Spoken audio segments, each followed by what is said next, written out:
Махаткер Мохаммад, Малайзия, бир өлкөнүн өнүгүү сырлары. Китеп тең мүмкүнчүлүктөр социалдык борборунун студиясында жазылып даярдалды. Окуган Умсунай Үсөрова, Бишкек 2024. Баш сөз. Бул китепте Малайзиянын тарыхы берилди. Андан сырткары менин өмүрүмдүн таржымалы да бар. Китебиме түрдүү тайпадан турган коомубуздун көйгөйлөрүн демократия жолу менен чече алган саясий системаны түзгөн бабаларыбыздын акылмандыгы тууралуу жаздым. Малайзия батыштын либералдык демократия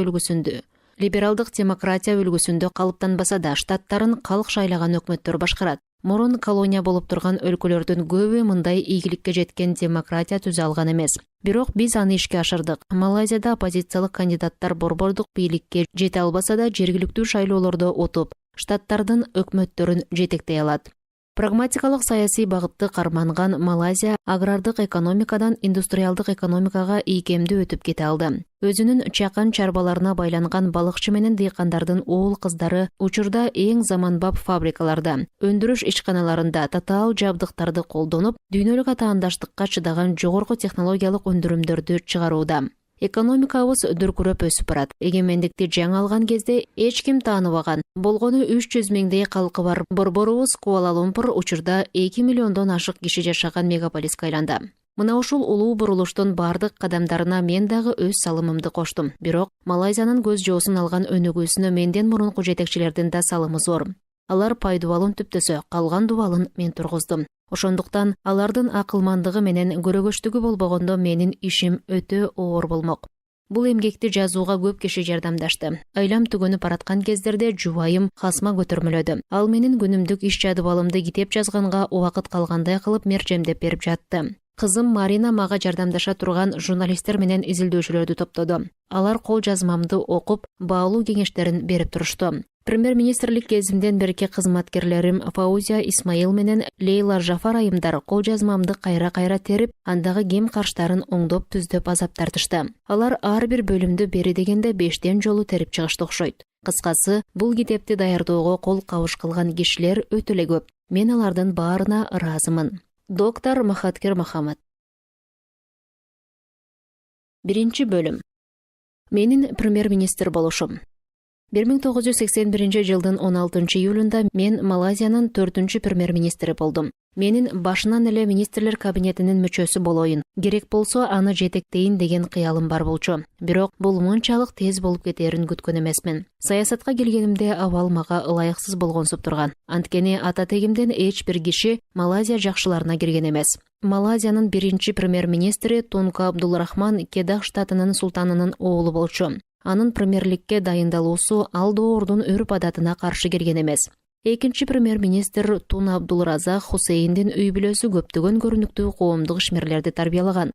Ал бара-бара малайлардын бирдиктүү улуттук уюмунун алдыңкы жетекчилеринин бири катары премьердин орун басары жана Абдулрахмандын табигый мураскери болду. Абдулразак сыяктуу менден мурунку премьер Тун Хусейн ондагы өз мекени болгон Жохар штатында султандын сарайына жакын үй бүлөдөн эле. Өкмөттү башкаруу ал үй бүлөнүн салты болуп калган. Мен болсо катардагы мектеп мугалиминин уулу болчумун. Буга чейинки карапайым катмарлардагылар жогорку макамга келбеши керек деген салтты жокко чыгарып, Малайзиянын бийлик бутактарына жөнөкөй үй бүлөдөн чыккан кишилер үчүн жол салып бердим. Учурда калктын ылдыйкы катмарынан чыккан киши премьер болсо да, аны башкаруучу тайпадан келген кишидей эле урматташат. Алгачкы 3 премьер Лондондон укук жаатында билим алып келген. Мен болсо Сингапурдагы Малай университетинде дарыгерликти окудум. Чынында ал кезде дарыгер келип министрлерди башкарат деген ой башкалардын үч уктаса түшүнө кирчү эмес. Аны саз келгенсип дайыма каяша сүйлөп, көп кишиге терс пикир айтканым үчүн колдоочум да аз болчу. 1969 жылы 1-чи премьер Абдулрахмандын өзүн сындаганым үчүн МБОнун катарынан кууп чыгышкан. Ушул жоругумдун өзү эле саясий карьерамды жыйынтыктоому жетиштүү болмок. Ал эми МБОга кайра киргизишкени менен ыңгайсыз киши катары эч бир партиялык же мамлекеттик жогорку макамдарга жол жок сыяктуу көрүнгөн. Күч кубаттуу тууган туушканымдын жоктугун эске алганда кандайдыр бир керемет эле болуп кетпесем, жогору чыгышым мүмкүн эмес эле. Мына ушундай маалда мага Абдулразак кол сунду. Анын колдоосу менен мен 2 карьералык тепкичтен секирип өтүп, дароо министрлик макамга келдим. Абдулразак 1976 жылы көз жумду да, Мен жалгыз колдоочуман ажырап кала бердим. Ушул жерден бир аз чегинүү кылсак, 1975-жылы МБУнун төрагасынын орун басарлык макамына досторумдун бири Харун Идрис менен атсалышып, андан араң-араң ашып өтүп жеңишке жеттим. Чынында Харун менен анын балдары мени ушул күнгө чейин кечире албай келишсе да, анын мага кылган жардамын эч качан унутпайм. Кийинчерээк ал сот жообуна тартылып, жемкорлук боюнча кесилип кетти. Мени өлкөнүн премьер-министри колдогону менен жогорку макамдагы партиялаштарымдын ичи жылыбай койду. Ошондуктан вице-премьер болоорум менен коммунисттерге жан тартат деп айыптап, эң жакын 2 досумду камакка алышты. Премьер-министр болоорума 3 күн калганда саясий катчым Сыддык Кус орустардын КГБсына тыңчылык кылды деп кармалды. Ошентип достору коммунисттерге жан тарткан катчысы тыңчы болгон Селсаяк вице-премьер-министр атандым. Натыйжада кайра эле партиядагы жолум бөгөлгөнсүп калды. Бирок Абдул Разактын пикири салмактуу бойдон туруп калган. Анын жардам керек болсо Махаткирге чал деген сөзүн менден мурунку премьер Хусейн Он кийинчерээк айтып берди. Менин саясий карьерама тагдырдын жазмышынын катуу пайдасы тийди. Абдул Разактын орун басары Исмаил Абдулрахман каза болгондо, анын ордуна Хусейн Он отурду. Андан көп өтпөй Абдул Разак көз жумуп, Хусейн Он премьер-министр болду. Бирок ден соолугу начарлаганынан улам кызматта көпкө тура албай, 1981-жылдын июлунда жумуштан бошоду. МБУда калыптанып калган демократиялык каадалардын жардамы жакшы тийди. Ошол эле Абдул Разакка каршы сүйлөгөнүмдө катардагы партиялаштарымдын колдоосун сезип турдум. МБУдан чыгарылгандан кийин да ушул колдоонун аркасы менен партияга кайра алындым. 1975-жылы менден мурунку премьер-министр Хусейн Ондун доорунда жеке менчик университеттер менен кесиптик колледждер жок болчу. Малайзиялык Кытай жаштар эне тилиндеги мектепти бүткөндөн кийин билимин жогорулатыш үчүн кытайлык университетке муктаж болоору байкала баштады. Натыйжада кытайлар университет ачуу боюнча үгүт кампаниясын жүргүзүү максатында биригишти. Хусейн Он экөөбүз эки анча абалда калдык. Мен ал кезде билим берүү министри болгонуман улам Кытай университети тууралуу арыздар мага келип түштү.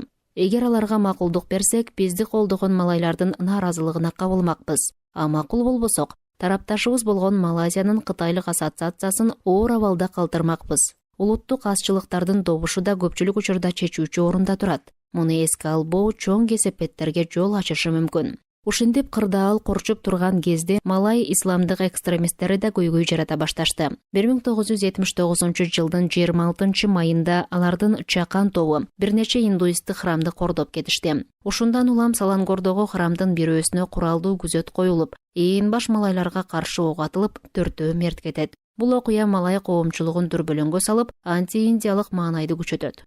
Индустарды кордогондор караңгы, жаш малайлар эмес, чет өлкөдөн билим алган жигиттер экени билингенде абал ого бетер оорлошту.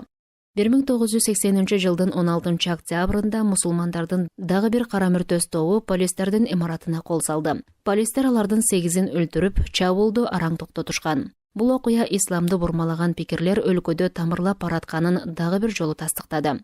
1985-жылы жагдай ого бетер курчуп, Ибрагим Либия деген киши колдоочулары менен Мемали штатында көтөрүлүш чыгарды.